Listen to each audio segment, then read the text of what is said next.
Namaskar, dear learners and listeners. I am Anita Devraj, and today I am back again with another episode of Modern India.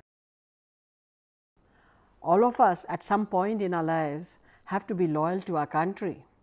Now, this loyalty to our country may be generally understood as nationalism. Now, a nationalist is a person who loves his country. You may find statements of this kind in novels and poetry, speeches and newspapers, and also films. Have you ever wondered when all this may have begun? What is the history of nationalism? How old is this idea? Does the word nationalism carry any other meaning apart from a feeling of loyalty for one's country? Now, these are the questions that I shall try to answer in this program.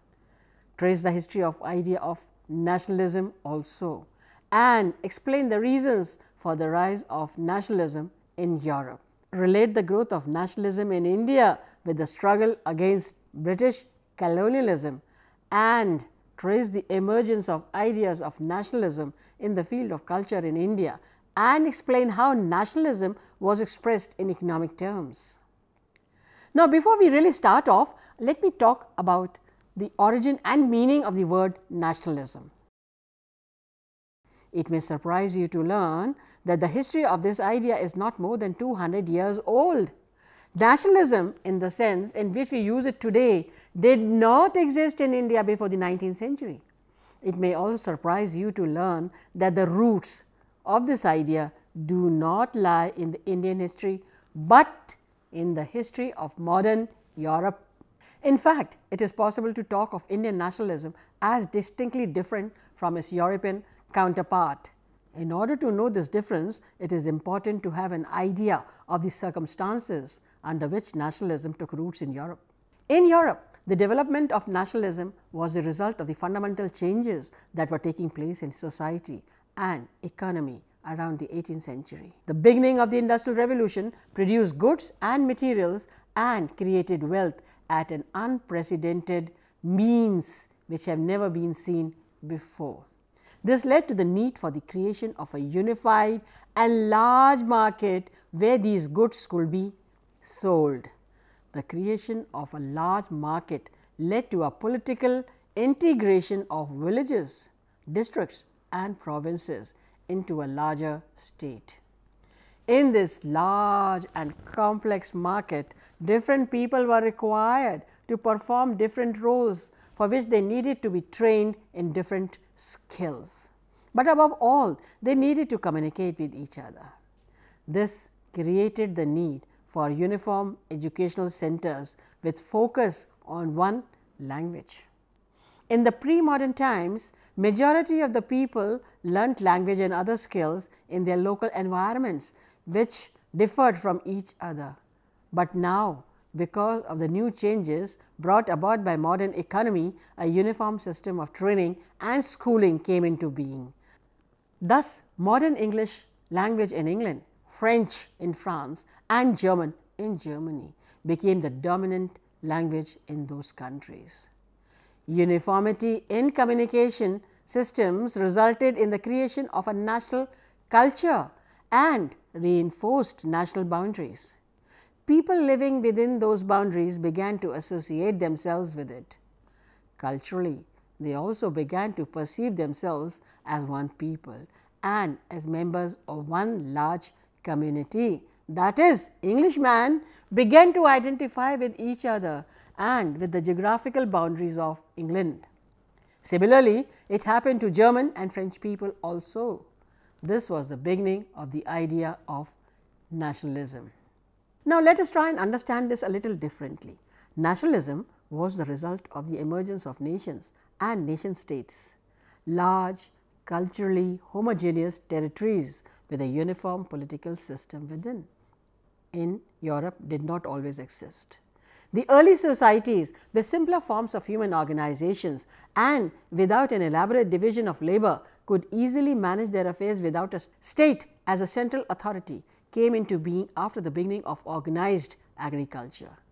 People generally found it difficult to manage their lives without a central authority to regulate their lives. This need for a state became even greater with the onset of industrialization and a modern world economy. An elaborate system of communication and a uniform system of education with focus on one standardized language created conditions for cultural and political uniformity. Thus came into being modern nation states. These nation states, in order to sustain and perpetuate themselves, needed the allegiance and loyalty of the people residing in their territories. This was the beginning of nationalism. In other words, an identification by a people or community with the boundary of the nation, state and its high culture gave rise to what we know as nationalism. But this was not how the idea of nationalism developed in India. Why did this happen? You know, the conditions in India were very different at a time when the idea of nationalism was taking roots in Europe. Industrialization occurred here on a very limited scale. When Europe was getting rapidly industrialized, India was still largely an agrarian economy. Different people spoke different languages. Though the feeling of patriotism, that is, love and a feeling of loyalty for one's territory and culture, like the one that existed among the Marathas for Marathwada or among the Rajputs for Rajputana, certainly existed in India in pre-modern times. But nationalism as we understand it, that is, with a unified system of administration, common language, a shared high culture and political integration, did not exist in India until about the middle of the 19th century. Nationalism in India developed primarily as a response to the British rule. British rule, as you know, came to the Indian soil in 1757 with the Battle of Plassey and gradually established here by defeating the native rulers. As you are aware, the arrival of the British as rulers was resented by many of the native rulers and people also. It was clear that they all wanted to oppose and fight against the British presence in India, but initially they did not do it together or as one people. Different groups had their specific grievances against the British and therefore they fought for the redressal of their specific grievances. For instance, the native rulers did not want the British to take over their territories, as it happened to the rulers of Awadh and Jhansi in present day Uttar Pradesh. Similarly, peasants, artisans and tribals suffered at the hands of the British rulers and often stood up in revolt against them. But merely the opposition to the British rule or a fight against them did not bring about a feeling of nationalism in India. Although different sections of the population got united because of common exploitation at the hands of the British, a feeling of identification with the entire country and its people did not come about. Even the Great Revolt of 1857, in which many sections of the population fought together like native rulers, soldiers, zamindars and the peasants, did not produce a feeling of nationalism or an all India unity. The idea that the people of India, in spite of many differences among themselves, had many things in common against them, had not as yet taken roots. Similarly, the realization that the British rule was foreign and an alien rule which wanted to subjugate the entire people and bring them under its control had also not occurred. The essence of nationalism in India or Indian nationalism was the realization that all the Indian people had a common nationality and that it was in their collective interest to resist the British rule. To put it simply, a combined opposition to British rule and a desire to achieve national unity lay at the heart of Indian nationalism. The objective conditions for the development of nationalism were indeed fulfilled by the arrival of the colonial rulers and their penetration into Indian society and economy. However, these conditions in themselves did not create an awareness of nationalism among the people. The consciousness of the idea of nationalism took a long time to mature and made its presence gradually in the field of culture, economy and politics. Now, let us read about culture and nationalism. It was in the field of culture that the ideas of nationalism were expressed first. This happened at two levels. Firstly, it happened in the form of questioning some of the elements of traditional Indian culture and a desire to bring about reforms in it by removing some socially disadvantaged situations. Secondly, an attempt was also made by the Indians to oppose the British encroachment in the Indian culture. It is important to remember that the colonial conquest did not just mean the replacement of one kind of rulers by another. Its effect penetrated deep down to the lives of the ordinary people.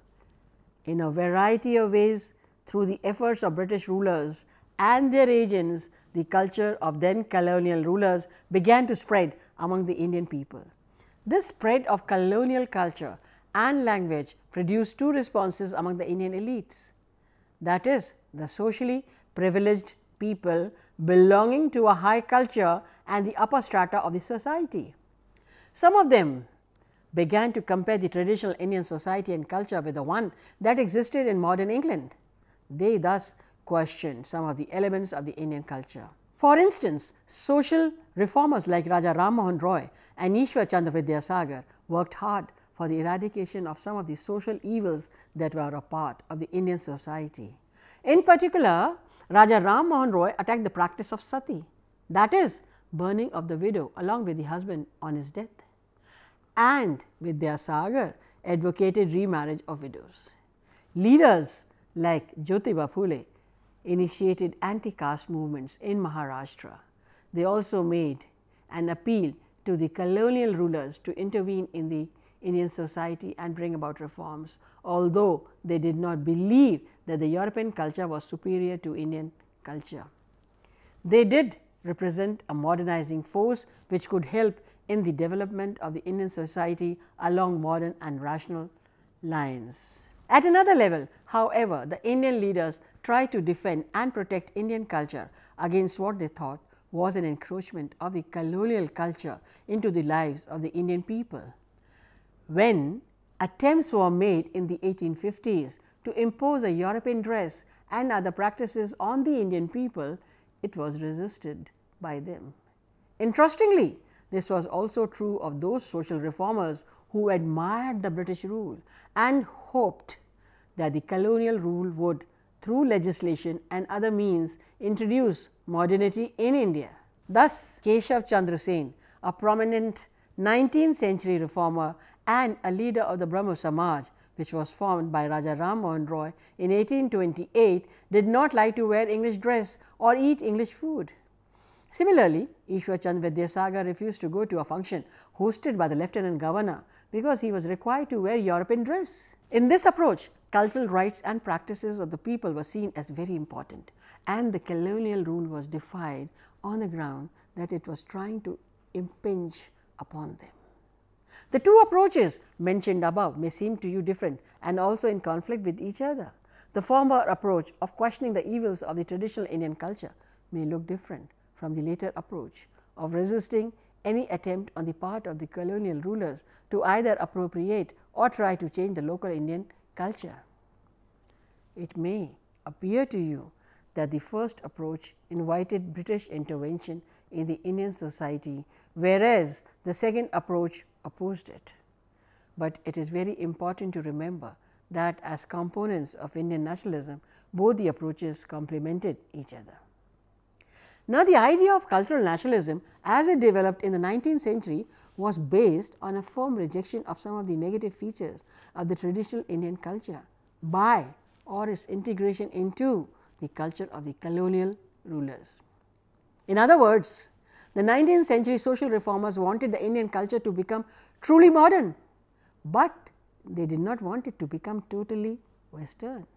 In this sense, they were opposed to both the traditional culture, but also to the modern colonial culture. This was the essence of cultural nationalism as practiced in 19th century India. Now, we must also know something about the economic nationalism. By this time, I am sure you have understood what is meant by cultural nationalism and what was the relationship between culture and nationalism in India. Now, we shall try to understand economic nationalism. The origins of economic nationalism can be traced back to the second half of the 19th century, when Indian leaders like Dadabhai Naoroji, Mahadev Govind Ranade and Ramesh Chandra Dutt, among others, began realizing that the British rule was economically exploiting India and that it was largely responsible for keeping India under extreme poverty. From this, a whole generation of Indian leaders like Gopal Krishna Gokhale, Bal Gangadhar Tilak, G.V. Joshi and many others developed a systematic and comprehensive economic critique of the British rule. Following are some of the features of economic nationalism they propounded and preached through their writing. They emphasized that the colonial rule was economically exploiting India in a variety of ways. Now, initially this exploitation was confined to heavy taxation of the peasantry and the unequal trade with India. It was an unequal trade because the British East India Company, which was granted a monopoly of trade with India by the British Parliament, brought Indian goods very cheap and sold British manufactured goods to India at a very expensive rate. This resulted in India's wealth going to England. It also destroyed the traditional handicraft industries of India. However, in the 19th century, whereas this form of economic exploitation continued, new and more complex forms of exploitation came into being.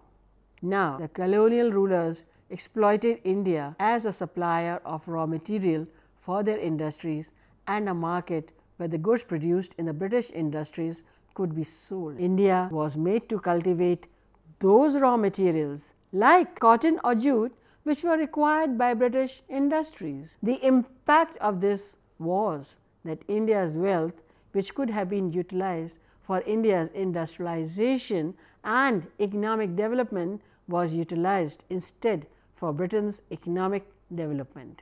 The Indian nationalist leaders learned these vital facts and propagated them at the same time. As a part of their understanding about a steady economic exploitation of India, the nationalist leaders Dadabhai Naoroji in particular propounded the drain theory. Naoroji, in his famous book Poverty and the Un-British Rule in India, written in 1901 and published 1988, argued that India's economic resources were being systematically siphoned off to England through trade, industrialization and high salaries to British officials which were being paid by Indian money. According to their calculations, this drain amounted to 1/2 of government revenues and more than 1/3 of India's total savings. It was thus that Britain's enrichment and India's impoverishment were taking place simultaneously. The earliest national leaders thus argued that the British colonial rule in a variety of ways completely subordinated Indian economy to the economy of Great Britain. In their view, the direction of the Indian economy was being geared to suit the needs of the British economy. They demanded an end to the flow of Indian wealth to England and the industrialization of India with the help of Indian capital only, so that it would benefit India and Indian people. In order to achieve this, the nationalist leaders demanded self-rule or self-government or Swaraj for their country. The relevance of economic nationalism as formulated by the nationalist leaders was twofold. First, it demolished the notion generally held by the educated people in the first half of the 19th century that the British colonial government was a benevolent government and would ultimately lead to India's economic development. Many people had believed that if the colonial rule would continue for a long time, India would in the end become prosperous like Great Britain. The Indian nationalist leaders were able to demonstrate that this was wrong thinking and that the British colonial rule was actually harmful to the interest of the Indian people. Secondly, economic nationalism laid the foundation for a powerful nationalist agitation against the British colonial rule, which started in the 20th century under the leadership of Mahatma Gandhi and other leaders. These leaders took the ideas of the economic nationalism to the Indian people and thus mobilized them into the national movement. Once the masses of Indian people joined the nationalist movement, it became impossible for the British colonial rule to remain in India. Then let us discuss about religion and nationalism also. Apart from cultural nationalism and economic nationalism, there were other ways also in which the idea of Indian nationalism was being expressed. They came into being in the second half of the 19th century, a thinking on Indian nationalism which was based on religion. It was leaders like Bankim Chandra Chattopadhyay, Dayanand Saraswati, who founded Arya Samaj in 1875, Vivekanand and Aurobindo Ghosh, who made Hindu religion and its ideas the motivating force behind Indian nationalism. They looked upon the British presence in India as an attempt by the Western civilization to dominate the Indian civilization. They were completely opposed to this domination. These leaders were convinced that although the British had succeeded in conquering India, the Eastern civilization was superior to the Western one. Bankim Chandra argued that although the British had conquered India with the help of military and technological superiority, Indians should not start blindly following it. He argued about the uniqueness of the Indian society where the ideas of Western civilization could not be applied.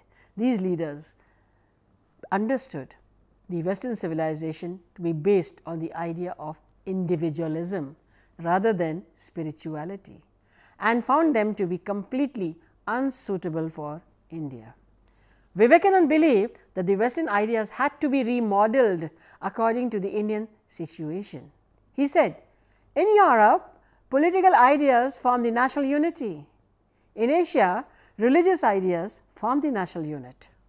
These leaders derived their inspiration not from the Western text and other sources, but from the traditional Indian texts like the Vedas, the Upanishads and Gita. They criticized the British colonial rule mainly on the ground that it was trying to impose an inferior material system on India, which was a land rich with spiritual resources. The understanding of nationalism based on religion had a political aspect also. Leaders like Bal Gangadhar Tilak wanted people to take the idea of nationalism to the people. They knew that religion was a very important moral force in the Indian society. Hence, they decided to use religion in the propagation of nationalist ideas. In order to be able to speak to people in the language, that is religious language, Tilak introduced the Ganpati festival in Maharashtra in 1893 to create a religious platform from where nationalist ideas could be preached and spread. This understanding of nationalism based on religion led to two different kinds of political mobilizations in the 20th century. On the one hand, leaders like Mahatma Gandhi welcomed the use of religion for nationalist mobilization, but they did not confine this approach only to Hindu religion. They used the symbols and language of Hinduism, Islam and other religions also. Thus, they tried to bring members of different religious communities into the national movement and also promote unity among them. The second approach was more exclusivist in nature and was reflected in the activities of organizations like the Hindu Mahasabha and the Muslim League. Whereas the leaders of the Hindu Mahasabha confined their activities only to Hindu, those of the Muslim leagues appealed only to Muslims. They also did not develop any understanding of Indian unity of the Indian people or by engaging in persistent opposition to British colonial rule. In the end, it is important for you to remember and understand some aspects of the relationships that existed between various kinds of nationalisms. Although they may seem different from each other, they actually had many things in common. They were different from one another only to the extent that they followed different paths to come to the same destination. They were also not opposed to each other in any fundamental sense. They were all opposed to the British colonial rule, but their opposition was based on different grounds. The advocates of cultural nationalism believed that the colonial rule had started encroaching into Indian culture, which should be resisted. The profounders of economic nationalism argued that the colonial rule was economically exploiting India and was the main factor in keeping India backward. Similarly, leaders like Bankim Chandra and Vivekanand opposed the British rule on the ground that it was tampering with their spiritual resources. All the three were opposed to the colonial rule because of its impact on the Indian people. Their ideas helped in the building of a powerful anti-colonial Indian national movement in the 20th century, which finally defeated and overthrew the colonial rule from India. At the end of the program, we can say that the ideas of nationalism first took roots in Europe in the 19th century and was the result of rapid industrialization and the onset of modern industrial economy. Thank you so much.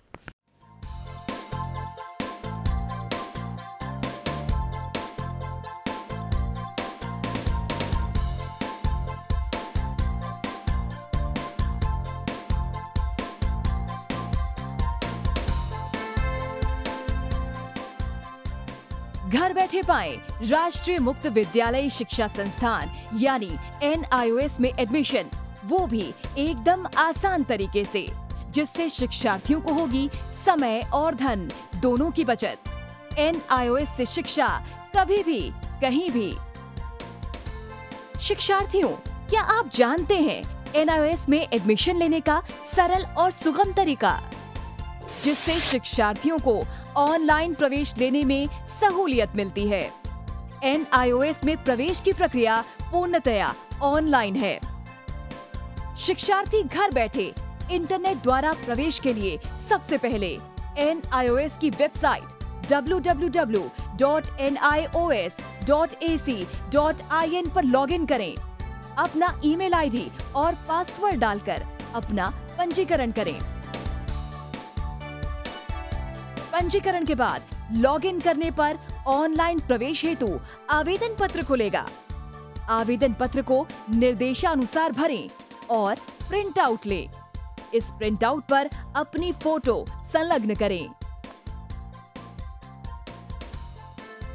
Online प्रवेश के लिए शुल्क हेतु भुगतान के तरीके हैं: credit card के द्वारा, डेबिट कार्ड के द्वारा, राष्ट्रीयकृत बैंक के ड्राफ्ट के माध्यम से, जो कि सचिव NIOS नई दिल्ली या नोएडा के पक्ष में देय हो।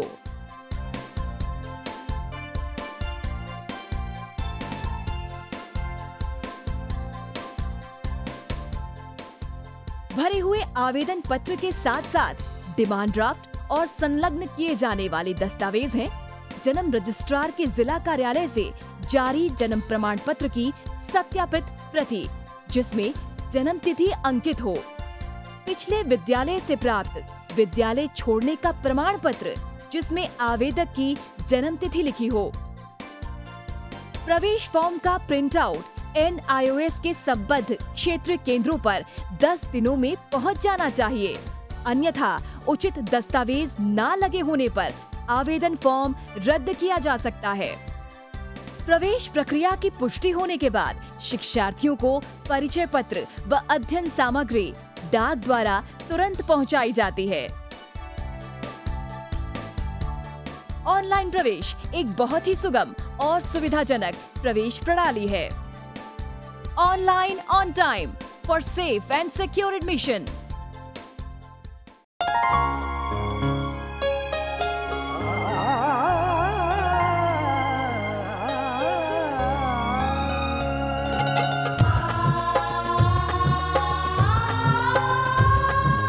जीवन ये प्रकाशित करने, राहों को आलोकित करने, हम अपना दीपक स्वयं बने, हम अपना रास्ता स्वयं चुने।